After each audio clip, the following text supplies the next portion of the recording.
আচ্ছা, এক মানুষজন যেটা বলতেছে, আপনাকে বুঝাই বলি, মানুষজন বলতেছে যে 12 ঘন্টা পানির নিচে থাকাটা খুবই কষ্টকর এবং এবং 12 ঘন্টা পানিতে থাকলে শরীরে অনেক সমস্যা হয়, চর্মজাতীয় সমস্যা হয়। তো আপনার তো এই ধরনের সমস্যা হয় নাই, তো যে কারণে অনেকে এই বিষয়টা নিয়ে কথা গুঞ্জন তুলতেছে। তো আপনার বক্তব্যটা কি? আল্লাহ পাকের ইচ্ছে, আল্লাহ পাকের ইচ্ছে ছাড়া কোনো করার। কিন্তু ওখানে তো আমি 2 মিনিট, আমি তোমার যে 10 মিনিট হয়েছে, কিন্তু 13 ঘন্টা হয়ে গেছে। কিন্তু আল্লাহ পাক যা চায় তাই, আমার কোনো করার।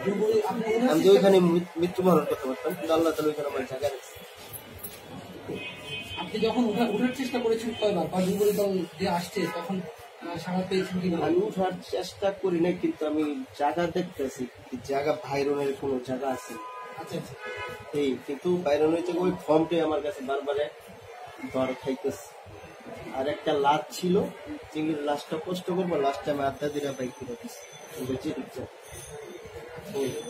আর আপনার পুরো সময়টা আপনার জ্ঞান ছিল কিনা, বা কি জ্ঞান ছিল, মোটামুটি জ্ঞান ছিল, মোটামুটি জ্ঞান ছিল। আল্লাহ জ্ঞানটা তখন আপনি কি করছিলেন যখন আপনার পুরো সময়টা জ্ঞান ছিল? ও আল্লাহকে ডাকতেছে, সুরা আশু করছি, সুরা ফালাক 3 বার করছি, এরপরে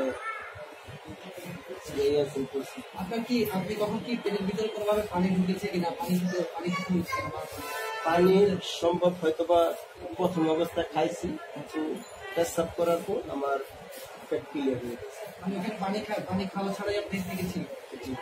আচ্ছা, আপনি লঞ্চের কোন পাশটাতে ছিলেন, উপরে ছিলেন নাকি নিচে ছিলেন দেখতে হবে? আমি ছিলাম তাই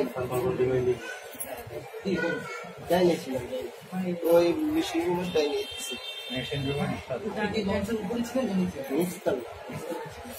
আচ্ছা, ডুবুরি জল যখন আসছে তখন আপনি কিভাবে সারা? আমি বলতে পারি না, দুবারে আইসে, কোন আইসে না, আমি উঠছি। ওকে।